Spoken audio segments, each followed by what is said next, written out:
മതമാണ് മതമാണ് മതമാണ് പ്രശ്നം എന്ന് പരസ്യമായിട്ട് പ്രസംഗിച്ച മുസ്ലിം ലീഗ് നേതാവിന്റെ ഷാജിയുള്ള ഒരു നാടാണ് ഈ ഷാജി. നമ്മുടെ നാട്ടിൽ ഏത് രീതിയിലുള്ള മതേതരത്വമാണ് മുന്നോട്ട് വെക്കാൻ നോക്കിയതെന്നുള്ളത് അദ്ദേഹത്തിന്റെ പ്രസംഗം കേട്ട സമയത്ത് തന്നെ നമ്മൾക്ക് എല്ലാവർക്കും മനസ്സിലായതാണ്. ഇത് മനസ്സിലാക്കാത്ത ഒരുപാട് ആളുകൾ ഇപ്പോഴും നമ്മുടെ നാട്ടിലുണ്ട്. അവരെല്ലാവരും ഭാവിയിൽ ഇതുപോലുള്ള കാര്യങ്ങൾ, അയ്യോ അന്നിങ്ങനെ ഷാജിയെ പോലുള്ള ആള് പറഞ്ഞതാണല്ലേ, ഞങ്ങളത് അന്ന് മനസ്സിലാക്കിയില്ല എന്നുള്ള രീതിയിലേക്കുള്ള കാഴ്ചപ്പാട് ഭാവിയിൽ ഉണ്ടാകാനുള്ള എല്ലാ സാഹചര്യമാണ് ഇപ്പോൾ കണ്ടുകൊണ്ടിരിക്കുന്നത്. ഇതിന്റെ കാരണം എന്ന് പറഞ്ഞാൽ ഈ ഷാജി ഇതുപോലെ വിഷയം പറഞ്ഞാൽ ഷാജിക്കെതിരെ എന്ത് തരത്തിലുള്ള നടപടിയാണ് അന്നത്തെ LDF CPM സർക്കാർ എടുത്തത്? ഒരു നടപടിയും എടുത്തിട്ടില്ല. എന്ത് നടപടിയാണ് എടുത്തത്? ഇപ്പോൾ TG മോഹൻദാസിനെ അറസ്റ്റ് ചെയ്യാനായിട്ട് എന്തൊരു ആവേശമാണ്. TG മോഹൻദാസിനെ പൂർണ്ണമായിട്ടും അഴിക്കുള്ളിലാക്കുകയും ഇയാളെ നാവിനി പൊന്താത്ത തരത്തിലേക്ക് കാര്യങ്ങൾ ചെയ്യണം എന്നുള്ള രീതിയിലൊക്കെ സംസാരിക്കാനും കുറ്റപ്പെടുത്താനും വലിയ രീതിയിലുള്ള സംവിധാനങ്ങൾ ഉണ്ടാക്കാനും എന്തൊരു സന്തോഷമാണ്. അപ്പോൾ ഇതുപോലെ സന്തോഷിച്ച് നടക്കുന്ന ആളുകളുടെ മുന്നിലേക്ക് TG മോഹൻദാസ് എന്ന് പറയുന്ന വ്യക്തിയുടെ ക്വാളിറ്റി എന്താണെന്നുള്ളത് അദ്ദേഹം പൂർണ്ണമായിട്ടും തെളിയിക്കുന്ന കുറച്ച് ദിവസങ്ങളായിരുന്നു ഈ കഴിഞ്ഞു പോയത്. ഒരു രീതിയിലും അദ്ദേഹത്തിന്റെ നാവിനെ മൂടിക്കെട്ടാൻ നിങ്ങൾക്ക് ആർക്കും സാധിക്കില്ല. അദ്ദേഹം കൃത്യമായിട്ടുള്ള നിലപാടുകൾ സ്വീകരിക്കുന്ന വ്യക്തിയാണ്. അറിയാത്ത ആളുകളെ കൃത്യമായിട്ട് പറഞ്ഞ് ബോധവാനാക്കുന്ന വ്യക്തി കൂടിയാണ്. അതിൽ ഒരു തെല്ലും സംശയമില്ല എന്നുള്ളത് നമുക്ക് കൃത്യമായിട്ട് മനസ്സിലാക്കാൻ സാധിക്കും. TG മോഹൻദാസ് അറസ്റ്റ് ചെയ്യപ്പെട്ടിരിക്കുന്നു അല്ലെ. നമ്മൾ എല്ലാവരും ഈ കഴിഞ്ഞ കുറച്ച് മണിക്കൂറുകൾക്ക് മുന്നേ ഈ വാർത്തകൾ ഇങ്ങനെ കേട്ടുകൊണ്ടിരിക്കുന്നത്. ഇന്നലെ വൈകുന്നേരമാണ് അദ്ദേഹത്തെ അറസ്റ്റ് ചെയ്തിരിക്കുന്നത്. തിരുവനന്തപുരത്ത് കോടതിയിൽ കൊണ്ടുപോയി ഹാജരാക്കുമെന്നും അദ്ദേഹത്തെ റിമാൻഡ് ചെയ്യാനുള്ള സാധ്യത ഉണ്ടെന്നുള്ള രീതിയിലൊക്കെ ആയിരുന്നു വാർത്തകൾ ഇങ്ങനെ നിരന്തരമായിട്ട് വന്നുകൊണ്ടിരിക്കുന്നത്. പക്ഷേ ഈ സമയത്ത് നമ്മൾ എല്ലാവരും മനസ്സിലാക്കേണ്ടതും ശ്രദ്ധിക്കേണ്ടതുമായിട്ടുള്ള പ്രധാനപ്പെട്ട ഒരു വിഷയമുണ്ട്. ഈ CJP എന്ന് പറയുന്ന ഒരു സോഷ്യൽ മീഡിയ പ്ലാറ്റ്ഫോം വഴി ഉയർന്നു വന്ന ഒരു പ്രതിഷേധ സംവിധാനം യഥാർത്ഥത്തിൽ ഇതൊരു സമര ഭീകരതയെയാണ് ദില്ലിയിൽ കാഴ്ചവെച്ചത് എന്നുള്ളതിൽ നമ്മൾക്ക് സംശയമില്ല. സമരം എന്നുള്ള രീതിയിലേക്ക് നോക്കുന്ന സമയത്ത് നമ്മുടെ നാട്ടിൽ നമ്മുടെ സാധാരണക്കാരുടെ സ്വത്തിനും അല്ലെങ്കിൽ അവരുടെ അവകാശങ്ങൾക്കും സംരക്ഷണം ലഭിക്കാത്ത തരത്തിലേക്കുള്ള പ്രതിഷേധങ്ങൾ ഉണ്ടാകുന്ന സമയത്ത് അത് അടിച്ചമർത്തുക എന്നുള്ളത് പോലീസിന്റെ ഒരു അടിസ്ഥാനപരമായിട്ടുള്ള കാര്യമാണ്. TG മോഹൻദാസ് പറഞ്ഞു, ഞാൻ പ്രധാനമന്ത്രിയാണെങ്കിൽ ഇതിനെ ഏത് രീതിയിൽ നേരിടാൻ എനിക്കറിയും, അത് ഞാൻ ചെയ്യുമെന്നുള്ള രീതിയിലേക്കാണ് പുള്ളിക്കാരൻ പറഞ്ഞത്. പക്ഷെ ഇത് പുള്ളി സോഷ്യൽ മീഡിയയിൽ പറയുന്ന സമയത്ത് കേസ് എടുക്കാം എന്നുള്ളതിന് അപ്പുറത്തേക്ക് നമ്മൾ ചിന്തിക്കേണ്ട ഒരു കാര്യം എന്ന് പറഞ്ഞാൽ നമ്മുടെ രാജ്യത്തിന്റെ പ്രധാനമന്ത്രിയെ അപമാനിക്കുന്ന തരത്തിലേക്ക് അദ്ദേഹത്തിന്റെ അച്ഛൻ ആരാണെന്ന് പോലും അറിയില്ല എന്നുള്ള രീതിയിലേക്ക് പറയുന്ന ജാൻമണിയെ പോലെയുള്ള ഒരു വ്യക്തി, അതോടൊപ്പം തന്നെ മറ്റ് സോഷ്യൽ മീഡിയയിൽ ഇരുന്നു കൊണ്ട് തന്നെ നമ്മുടെ പാർലമെന്റ് AK-47 വെച്ചുകൊണ്ട് അടിച്ച് പൊട്ടിക്കണം എന്നുള്ള രീതിയിലൊക്കെ പറയുന്ന രീതിയിലുള്ള ഒരു മാനസികാവസ്ഥയുള്ള ആളുകൾ, ഇങ്ങനെയുള്ള ആളുകൾ നമ്മുടെ ഈ കൊച്ചു കേരളത്തിലുണ്ട്. കൂടാതെ ഈ CJP സമരവുമായി ബന്ധപ്പെട്ടുകൊണ്ടൊക്കെ സോഷ്യൽ മീഡിയയിൽ വന്നിരിക്കുന്ന പല കമന്റുകൾ നമ്മളൊന്ന് വായിച്ചു കഴിഞ്ഞാൽ എത്രത്തോളം രാജ്യവിരുദ്ധമാണെന്നുള്ളത് നമ്മൾക്ക് വ്യക്തമായിട്ട് മനസ്സിലാക്കാൻ സാധിക്കും. അപ്പോൾ ഇതുപോലെയുള്ള വിഷയങ്ങൾ സംസാരിക്കുന്നവർക്കെതിരെ നടപടിയെടുക്കാതെ TG മോഹൻദാസിനെ അറസ്റ്റ് ചെയ്ത് കൊണ്ടുപോകുമ്പോൾ ഇതിൽ സുഖം കിട്ടുന്ന കുറെ ആളുകൾ ഇവിടെ ഉണ്ട്. വലിയ രീതിയിൽ സുഖം കിട്ടുകയും ഈ സുഖം കിട്ടുന്നതിന്റെ അടിസ്ഥാനത്തിൽ വലിയ വലിയ വാർത്തകൾ ഇട്ടുകൊണ്ട് പോകുന്നവരോട് പറയാൻ ഒന്നേ ഉള്ളൂ, TG മോഹൻദാസ് ഒരു രീതിയിലും ഒളിച്ചോടാൻ, ഈ പ്രസ്താവന നടത്തിയിട്ട് ഒരു വക്കീലിനെയും സമീപിക്കാൻ അദ്ദേഹം വിചാരിച്ച ഒരു വക്കീൽ കിട്ടാണ്ടല്ല. അദ്ദേഹത്തിന് കൃത്യമായിട്ട് കണക്ഷൻസും കാര്യങ്ങളും എല്ലാ സംവിധാനങ്ങളും അറിയാൻ നിയമ സംവിധാനം, അദ്ദേഹം ഒരു അഡ്വക്കേറ്റ് ആണ്.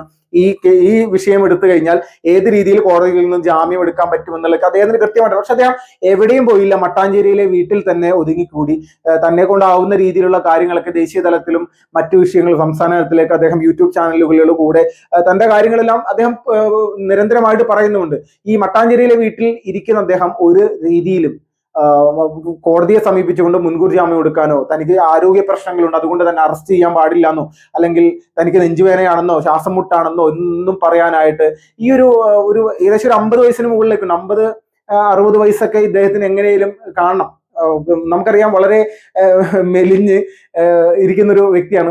കുറച്ച് കണ്ടു കഴിഞ്ഞാൽ ഒരു ക്ഷീണമൊക്കെ തോന്നും. സംസാരിക്കുന്ന രീതിയൊക്കെ കണ്ടു കഴിഞ്ഞാൽ ഇദ്ദേഹത്തിന്റെ സംസാരം ഒരു എന്താ പറയുന്ന വിറങ്ങലിച്ച് പോലെയുള്ള രീതിയിലൊക്കെ നമുക്ക് ചില സമയങ്ങളൊക്കെ തോന്നും. പക്ഷെ നമ്മൾക്ക് അദ്ദേഹത്തിന്റെ ഒരു ക്വാളിറ്റി മനസ്സിലായത് ഈ ഒരു കേസുമായി ബന്ധപ്പെട്ട് അദ്ദേഹത്തിന്റെ ഈ ഒരു ക്വാളിറ്റി മനസ്സിലായെന്നുപരിയായിട്ട് അദ്ദേഹത്തിന്റെ യഥാർത്ഥ ക്വാളിറ്റി എന്നുള്ളത് അദ്ദേഹം തെളിയിച്ചിരിക്കുകയാണ്. ഒരു രീതിയിലും ഒരു പോലീസ് വന്നിട്ട് അദ്ദേഹത്തിന് യാതൊരുവിധ പേടിയുമില്ല.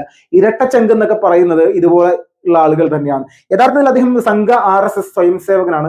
ഈ സ്വയംസേവകരെ സംബന്ധിച്ച് ഇതുപോലുള്ള ചെറിയ ചെറിയ വിഷയങ്ങളൊന്നും വരുന്ന സമയത്ത് പേടിക്കുന്ന ആളുകളെ അല്ല. കാരണം അവരെ സംബന്ധിച്ച് ഒരുപാട് പ്രതിസന്ധികളും വിഷയങ്ങളും എല്ലാം കവർ ചെയ്തുകൊണ്ടാണ് കേരളത്തിൽ അടിസ്ഥാനപരമായിട്ടുള്ള സംഘടനാ പ്രവർത്തനം ഇവിടെ കൊണ്ടെത്തിച്ചത്.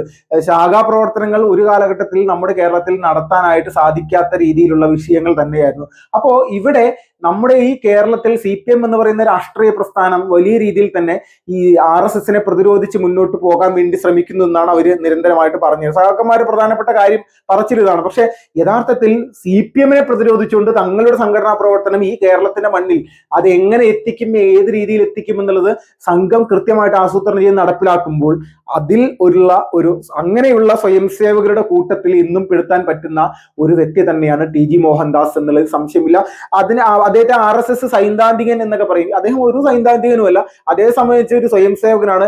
ദേശീയ തലത്തിൽ നടക്കുന്ന വിഷയങ്ങൾ കൃത്യമായിട്ട് ആസൂത്രണം ചെയ്ത് BJPക്കെതിരെയും സംഘപരിവാറിനെതിരെയും രാജ്യസ്നേഹികൾക്കെതിരെയും രാജ്യത്തിനെതിരെയൊക്കെ ആസൂത്രണം ചെയ്ത് ഗൂഢാലോചന ചെയ്ത് നടത്തുന്ന ഒരുപാട് ആളുകളുണ്ട്, പ്രചരിപ്പിക്കുന്ന പല വിഷയങ്ങൾ. അപ്പൊ ഈ ഒരു വിഷയങ്ങളെ കൃത്യമായിട്ട് പൊളിച്ചടക്കിക്കൊണ്ട് വളരെ വളരെ വളരെ പോസിറ്റീവായിട്ട് നമ്മൾക്ക് മനസ്സിലാക്കാൻ സാധിക്കുന്ന തരത്തിലേക്ക് നമ്മളെ മനസ്സിലാക്കി തരുന്ന രീതിയിലേക്കുള്ള വിഷയങ്ങൾ അവതരിപ്പിക്കുന്ന ഒരു വ്യക്തിയാണ് TG മോഹൻദാസ് എന്നുള്ളത് സംശയമില്ല. അപ്പോൾ ഇദ്ദേഹത്തെ പൂർണ്ണമായിട്ടും ജയിലിൽ അടച്ചുകൊണ്ട് ഇവിടെ മറ്റുള്ളവരെ സുഖിപ്പിക്കുക എന്നുള്ള ഒരു വിഷയമാണ് ഇവിടെ ചെയ്തുകൊണ്ടിരിക്കുന്നതെങ്കിൽ നിങ്ങൾക്ക് തെറ്റി. അദ്ദേഹം വൈകാതെ തന്നെ പുറത്തേക്ക് വരും.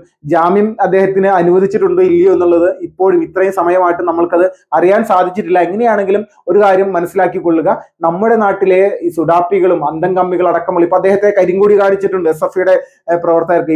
ഇവര് ആരെയാണ് ഈ കരിങ്കൊടി കാണിക്കുന്നത്? ഇവരിൽ എത്ര പേര് ഈ പാർലമെന്റ് തകർക്കുമെന്ന് പറഞ്ഞ വ്യക്തിയുടെ വീട്ടിലേക്ക് ഒരു മാർച്ച് നടത്താനായിട്ട് തയ്യാറായിട്ടുണ്ട്?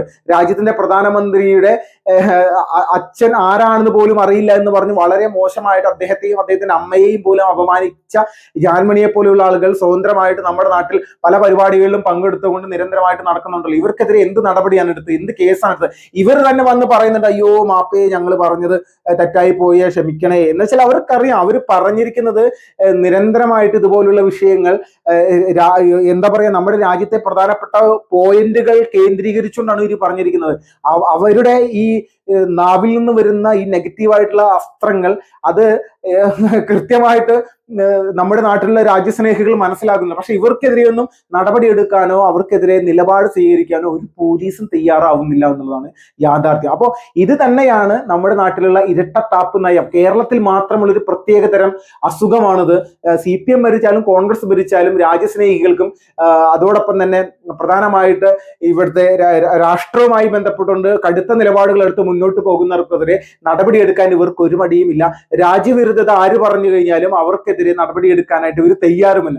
നമ്മൾക്കറിയാം, ചില മതപണ്ഡിതന്മാരൊക്കെ ഇവിടെ നടത്തിയിട്ടുള്ള പ്രസ്താവനകളൊക്കെ കേട്ട് കഴിഞ്ഞിട്ടുണ്ടെങ്കിൽ വലിയ രീതിയിലുള്ള വിഷയങ്ങൾ നമ്മൾക്കറിയാം. എത്രത്തോളം രാഷ്ട്രവിരുദ്ധ അല്ലെങ്കിൽ ഒരു സമുദായത്തെയൊക്കെ പൂർണ്ണമായിട്ടും അപമാനിച്ചുകൊണ്ട് സംസാരിക്കുന്ന രീതിയിലേക്കുള്ള പല ഘട്ടങ്ങളിലുമുള്ള വിഷയങ്ങൾ ഉണ്ടായിട്ടുണ്ട്. അപ്പോൾ ഇതിലുള്ള ആളുകളെയൊന്നും അറസ്റ്റ് ചെയ്യാനോ അവർക്കെതിരെ നടപടി എടുക്കാനൊന്നും ഇവിടെ ആരുമില്ല എന്നുള്ളതാണ് ഒരു യാഥാർത്ഥ്യം. മതമാണ് പ്രശ്നം എന്ന് നിരന്തരമായിട്ട് പറയുന്ന ആളുകളൊക്കെ ഈ പറയുന്ന നമ്മുടെ കൊച്ചു കേരളത്തിലുണ്ട്. ഇവർക്കെതിരെ എന്ത് നടപടിയാണ് നമ്മുടെ ഈ നാട്ടിലുള്ള ആളുകൾ എടുത്തിട്ടുള്ളതെന്ന് നോക്കിക്കഴിഞ്ഞാൽ ഒരാളും അതിനെതിരെ സംസാരിക്കുന്നതായിട്ട് നമ്മൾ കണ്ടിട്ടില്ല. ഇതാണ് നമ്മുടെ നാട്ടിലെ പ്രധാനപ്പെട്ട വിഷയം.